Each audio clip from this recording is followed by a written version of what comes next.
नमस्कार. आज आपण एम-एस-टी सी-ई-टी आणि आय-आय-टी जे-ई या 2 एक्झाममध्ये बेसिक फरक बघणार आहे. एम-एस-टी सी-ई-टी म्हणजेच Maharashtra health technical common entrance examination. ही वर्षातून 2दा घेतली जाते.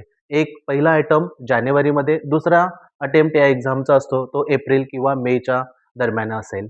ही एक्झाम महाराष्ट्र स्टेट साठी घेतली जाते. त्या महाराष्ट्र स्टेटमध्ये जेवढे इंजिनिअरिंग कॉलेज येतात, फार्मसी कॉलेज येतात, ॲग्रीकल्चर कॉलेज येतात, त्यासाठी ही एक्झाम कंपल्सरी आहे.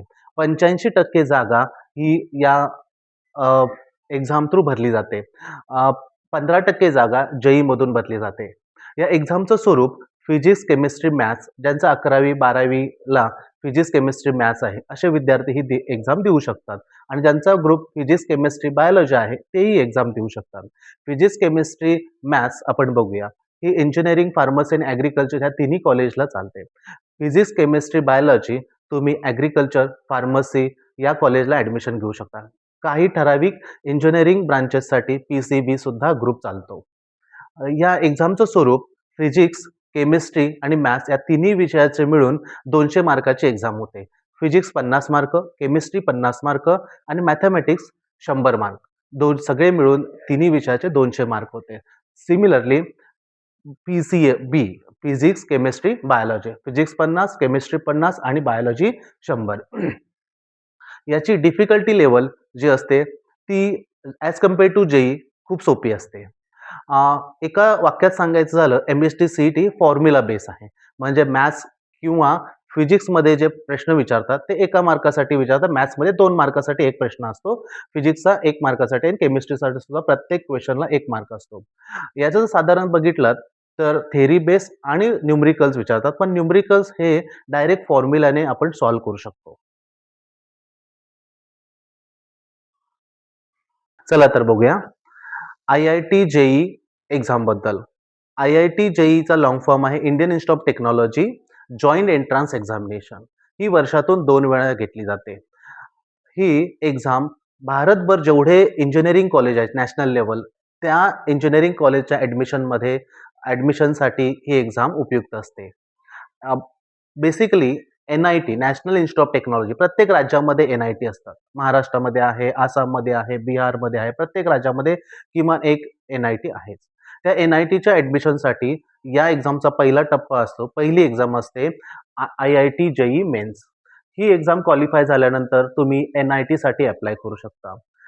एकदा ही एक्झाम क्वालिफाय झालात, की पुढचा टप्पा असतो तो IIT JEE advance exam.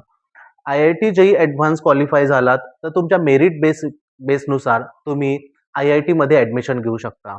So हे 2 टप्प्यामध्ये होतं. पहिल्या टप्प्यात तुम्हाला N-I-T National Institute of technology government कॉलेजेसमध्ये ॲडमिशन घेता येतं आणि दुसरी एक्झाम क्वालिफाय झाल्यानंतर तुम्ही डायरेक्ट आय-आय-टीसाठी ॲडमिशनसाठी पात्र होता किंवा तुमच्या मेरिटनुसार तुम्हाला कुठले आय-आय-टी मिळणार, कुठल्या आय-आय-टीमध्ये ब्रँच मिळणार हे ठरतं.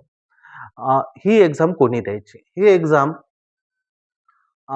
ज्यांना महाराष्ट्र स्टेट किंवा त्यांच्या राज्याच्या बाहेर जाऊन इंजिनिअरिंग कॉलेजमध्ये ॲडमिशन सुद्धा घ्यायचं आहे किंवा महाराष्ट्रात सुद्धा ॲडमिशन चांगल्या कॉलेजमध्ये घ्यायचं आहे. पण मी मागच्या वेळी सांगितल्याप्रमाणे 15% कोटा, 85% कोटा एम-एस-टी सी-ई-टी आणि 15% कोटा हा जे-ईसाठी असतो. आता या 15% कोट्यामधून तुम्ही तुमच्या राज्यामध्ये सुद्धा ॲडमिशन घेऊ शकता. ह्या एक्झामचं जे स्वरूप असतं, त्याच्यात फिजिक्स, केमिस्ट्री, मॅथ्स हे तिन्ही विषय असतात.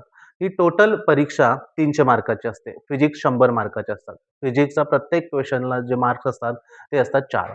एक क्वेश्चन 4 मार्क. असे 25 तुम्हाला साधारण क्वेश्चन विचारले जातात. त्यानंतर केमिस्ट्री सुद्धा 25 गुणिले 4 100 मार्काचे टोटल आणि मॅथ्स 25 क्वेश्चन गुणिले 4 प्रत्येक क्वेश्चनला 4 मार्क.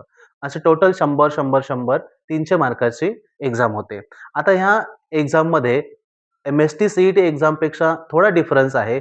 निगेटिव्ह मार्किंग आहे. एम-एस-टी सी-ई-टी एक्झाममध्ये अद्याप निगेटिव्ह मार्किंग नाही आहे. पुढे भविष्यात होईल का नाही माहीत नाही.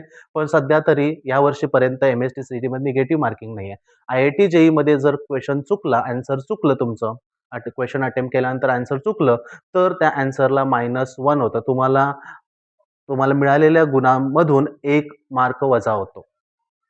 त्याला निगेटिव्ह मार्किंग म्हणतो आपण. दुसरा बेसिक फरक जो आहे, तो एक क्वेश्चन 4 मार्काला असल्यामुळे difficulty level as compare to MST CET ही थोडी जास्त असते, टफ असते. याच्यामध्ये आपण सिंपल सेंटेन्समध्ये सांगू शकतो, difficulty level high, formula plus application oriented question असतात. म्हणजे ही एक्झाम त्यांना सोपी जाते, ज्यांचं 8वी पासून मॅथेमॅटिक्स, सायन्स हे चांगलं त्यांचं फाउंडेशन चांगलं झालेलं आहे, अशा मुलांसाठी ही सोपी जाते. 4 मार्काचा जो प्रश्न विचारतात, याची डिफिकल्टी लेव्हल, याच्या ट्रिक्स, याचे फॉर्म्युले हे सुरुवातीपासून जर प्रॅक्टिस चांगली असेल, तर कमी वेळामध्ये जास्तीत जास्त प्रश्न सॉल्व्ह करण्याची प्रॅक्टिस स्टुडंटची जितकी चांगली, तितकी ही एक्झाम क्वालिफाय होण्याचे चान्सेस जास्त आहे. नमस्कार. Thank you.